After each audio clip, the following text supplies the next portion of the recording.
ಎಲ್ಲರಿಗೂ ಶುಭೋದಯ. ನನ್ನ ಹೆಸರು ಪೂರ್ವಿ. ನಾನು ಶೇಷಾದ್ರಿಪುರಂ ಪದವಿ ಕಾಲೇಜಿನಲ್ಲಿ ದ್ವಿತೀಯ BComನಲ್ಲಿ ವ್ಯಾಸಂಗ ಮಾಡುತ್ತಿದ್ದೇನೆ. ನಾನು ನಿಮಗೆ ವಿವರಣೆ ನೀಡುತ್ತಿರುವ ಪುಸ್ತಕದ ಹೆಸರು ಮಹಾವೀರ ಮಹಾರಾಣಾ ಪ್ರತಾಪ್. ಈ ಪುಸ್ತಕವನ್ನು ಬರೆದವರು ಡಾಕ್ಟರ್ ಎಸ್ ಗುರುಮೂರ್ತಿಯವರು. ಇದರಲ್ಲಿ ಒಟ್ಟು 17 ಅಧ್ಯಾಯಗಳಿವೆ. ಭಾರತ ದೇಶದಲ್ಲಿ ಇತಿಹಾಸದಲ್ಲಿ ಪ್ರತಿಯೊಂದು ರಾಜ್ಯದಲ್ಲೂ ಪ್ರತಿಯೊಂದು ಪ್ರಾಂತ್ಯದಲ್ಲೂ ಸ್ವತಂತ್ರ ವೀರರು ಕಂಡುಬರುತ್ತಾರೆ. ಕೆಲವರು ಅವರ ರಾಜ್ಯಕ್ಕಷ್ಟೇ ಪ್ರಸಿದ್ಧರಾಗಿರುತ್ತಾರೆ, ಮತ್ತು ಕೆಲವರು ಅವರ ತ್ಯಾಗ, ಆದರ್ಶ ಜೀವನ, ಸ್ವಾಭಿಮಾನ ವ್ಯಕ್ತಿತ್ವ ಇದರಿಂದ ಅವರು ತಮ್ಮ ರಾಜ್ಯಕ್ಕಷ್ಟೇ ಅಲ್ಲದೆ ಇಡೀ ದೇಶಕ್ಕೆ ಒಬ್ಬ ಮಾದರಿ ವ್ಯಕ್ತಿಯಾಗಿರುತ್ತಾರೆ. ಅಂತಹ ವ್ಯಕ್ತಿಗಳಲ್ಲಿ ಮಹಾರಾಣಾ ಪ್ರತಾಪ್ ಅವರು ಕೂಡ ಒಬ್ಬರು. ಸ್ವಾಭಿಮಾನ ವ್ಯಕ್ತಿ, ಪೀಠವನ್ನು ದೇಶಕ್ಕಾಗಿ ತ್ಯಾಗ ಮಾಡಿದ ಧೀರಾಧಿಧೀರ ಸಾಹಸದ ಗಂಡುಗಲಿ. ಮಹಾರಾಣಾ ಪ್ರತಾಪ್ ಅವರ ರೋಮಾಂಚಕಾರಿ ಸಾಹಸಗತವನ್ನು ಈ ಗ್ರಂಥದಲ್ಲಿ ನಾವು ಕಾಣಬಹುದು.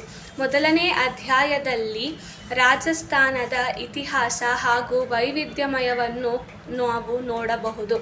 ಹಾಗೆ ರಜಪೂತರ ಸಾಹಿತ್ಯ ಕೇಂದ್ರ ಹಾಗೂ ಸಂಸ್ಕೃತಿಯ ಕೇಂದ್ರವನ್ನು ನಾವು ನೋಡಬಹುದು. ಎರಡನೇ ಅಧ್ಯಾಯದಲ್ಲಿ ಪ್ರಾಚೀನ ಮೇವಾಡ್ ಪ್ರಾಂತ್ಯದ ಇತಿಹಾಸ ಹಾಗೂ ಅಲ್ಲಿನ ಶಿಲ್ಪಗಳ ವಿವರಣೆಯನ್ನು ನಾವು ನೋಡಬಹುದು. ಹಾಗೆ ಅಲ್ಲಿನ ಪ್ರಮುಖ ನದಿಯಾದ ಬನಸ್, ಇದು ಯಾವ ನದಿಗಳ ಜೊತೆ ಸೇರುತ್ತದೆ ಎಂದು ನಾವು ನೋಡಬಹುದು. ಮೂರನೇ ಅಧ್ಯಾಯದಲ್ಲಿ ಪ್ರಾಚೀನ ಮೇವಾಡಿನ ಸಾಹಿತ್ಯ ಹಾಗೂ ಅಲ್ಲಿನ ಸಾಹಸ ಕಥೆಗಳನ್ನು ನಾವು ನೋಡಬಹುದು. ಹಾಗೆಯೇ ಅಲ್ಲಿನ ಚಿತ್ತೋಡ್ಗಢಿನ ಮೊದಲನೇ ದುರಂತವನ್ನು ನಾವು ನೋಡಬಹುದು. ನಾಲ್ಕನೇ ಅಧ್ಯಾಯದಲ್ಲಿ ನಾವು ಅಲ್ಲಿನ ಪ್ರಮುಖ ಪೂರ್ವಜರ ಬಗ್ಗೆ ತಿಳಿದುಕೊಳ್ಳಬಹುದು. ಮೊದಲನೆಯದಾಗಿ ಚಿತ್ತೋಡ್ ಸಿಂಗ್, ಎರಡನೆಯವರು ಮಹಾರಾಣಾ ಕುಂಭಕರ್ಣ ಹಾಗೂ ಮಹಾರಾಣಾ ಸಂಗ್ರಾಮ್ ಸಿಂಗ್ ಅವರ ಬಗ್ಗೆ ತಿಳಿದುಕೊಳ್ಳಬಹುದು. ಐದನೇ ಅಧ್ಯಾಯದಲ್ಲಿ ನಾವು ಚಿತ್ತೋಡ್ಗಢಿನ ಎರಡನೇ ದುರಂತವನ್ನು ನೋಡಬಹುದು.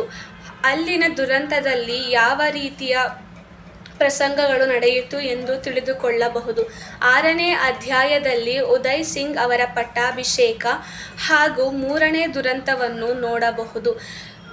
ಉದಯ್ ಸಿಂಗ್ ಅವರ ಪಟ್ಟಾಭಿಷೇಕವು 1537ರಲ್ಲಿ ನಡೆಯಿತು. 12ನೇ ಅಧ್ಯಾಯದಲ್ಲಿ ನಾವು ಗೋಲ್ಗುಂದದ ಮೊಘಲರ ಸೈನ್ಯದ ದುರಾವಸ್ಥೆಯನ್ನು ನೋಡಬಹುದು. ಮೊಘಲರು ಯುದ್ಧ ನಡೆಯುತ್ತಿರುವ ಸಂದರ್ಭದಲ್ಲಿ ಕೊನೆಗೊಂಡ ಅದಾದ ನಂತರ ಅಲ್ಲಿನ ದುರಾವಸ್ಥೆಯನ್ನು ನಾವು ತಿಳಿದುಕೊಳ್ಳಬಹುದು. 13ನೇ ಅಧ್ಯಾಯದಲ್ಲಿ ದಶಕಗಳ ಕಳೆದರೂ ಮುಗಿಯದ ಯುದ್ಧ, ಸುಮಾರು ವರ್ಷಗಳ ನಡೆಯುತ್ತಿದ್ದ ಈ ಯುದ್ಧವನ್ನು ನಾವು ನೋಡಬಹುದು. ಹಾಗೆ ಯುದ್ಧದ ಅಂತಿಮವನ್ನು ನಾವು ಈ 13ನೇ ಅಧ್ಯಾಯದಲ್ಲಿ ತಿಳಿದುಕೊಳ್ಳಬಹುದು. 14ನೇ ಅಧ್ಯಾಯದಲ್ಲಿ ನಾವು ಮಹಾರಾಣಾ ಪ್ರತಾಪ್ ಅವರ ಅಂತಿಮ ದಿನಗಳು ಹಾಗೂ ಅಭಿವಾಪೂರ್ವ ವ್ಯಕ್ತಿಯಾದ ಮಹಾರಾಣಾ ಪ್ರತಾಪ್ ಅವರ ಬಗ್ಗೆ ತಿಳಿದುಕೊಳ್ಳಬಹುದು.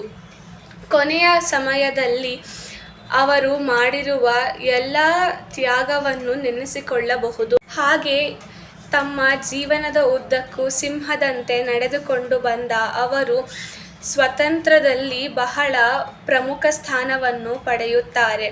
ಅಧ್ಯಾಯ 15 ಅಗ್ರಸರ ಬಗ್ಗೆ ಸಂಕ್ಷಿಪ್ತ ವಿವರಣೆ. ಅಲ್ಲಿ ನಡೆಯುತ್ತಿದ್ದ ಯುದ್ಧ ಹಾಗೂ ಪ್ರಮುಖ ಶಿಲ್ಪಿಗಳ ವಿವರಣೆಯನ್ನು ನೋಡಬಹುದು. 16ನೇ ಅಧ್ಯಾಯದಲ್ಲಿ ಹಲ್ದಿಘಟ್ಟಿನ ಕದನಕ್ಕೆ ಸಂಬಂಧಪಟ್ಟಂತೆ ವಾದ ವಿವಾದಗಳನ್ನು ನೋಡಬಹುದು. ಯುದ್ಧದ ಸಮಯದಲ್ಲಿ ನಡೆದ ಕೆಲವೊಂದು ಸಂಭಾಷಣೆ ಹಾಗೂ ಅಲ್ಲಿ ತೆಗೆದುಕೊಂಡ ನಿರ್ಧಾರವನ್ನು ನಾವು ನೋಡಬಹುದು. 17ನೇ ಅಧ್ಯಾಯದಲ್ಲಿ ಈ ಯುದ್ಧಕ್ಕೆ ಸಂಬಂಧಪಟ್ಟಂತೆ ಹಾಗೂ ಈ ರಾಜ್ಯಕ್ಕೆ ಸಂಬಂಧಪಟ್ಟಂತೆ ಕೆಲವೊಂದು ಚಿತ್ರಗಳನ್ನು ನಾವು ನೋಡಬಹುದು. ಅದೇ ರೀತಿ ಇಲ್ಲಿ ಈ ಪುಸ್ತಕದಲ್ಲಿ ಮಹಾರಾಣಾ ಪ್ರತಾಪ್ ಅವರ ಜೀವನ ಯಾವ ರೀತಿ ಕಳೆಯಿತು, ಹಾಗೆ ಅವರು ಮಾಡಿದ ತ್ಯಾಗ ಮತ್ತು ಅವರ ಆದರ್ಶ ಜೀವನವನ್ನು ನಾವು ನಮ್ಮ ಜೀವನಕ್ಕೆ ಅಳವಡಿಸಿಕೊಳ್ಳಬೇಕು. ಹಾಗೆ ನಾವು ನಿರ್ಧಾರ ತೆಗೆದುಕೊಳ್ಳುವ ಸಮಯದಲ್ಲಿ ಎಲ್ಲ ರೀತಿಯಿಂದಲೂ ಯೋಚನೆ ಮಾಡಬೇಕು. ಮಹಾರಾಣಾ ಪ್ರತಾಪ್ ಅವರು ದೇಶಕ್ಕಾಗಿ ಬಹಳ ಕೊಡುಗೆಗಳನ್ನು ನೀಡಿದ್ದಾರೆ. ಮಹಾರಾಣಾ ಪ್ರತಾಪ್ ಅವರ ಬಗ್ಗೆ ತಿಳಿದುಕೊಳ್ಳುವ ಆಸಕ್ತಿ ಇದ್ದರೆ ಈ ಪುಸ್ತಕ ನಿಮಗೆ ಬಹಳ ಉಪಯೋಗಕ್ಕೆ ಬರುತ್ತದೆ. ಧನ್ಯವಾದಗಳು.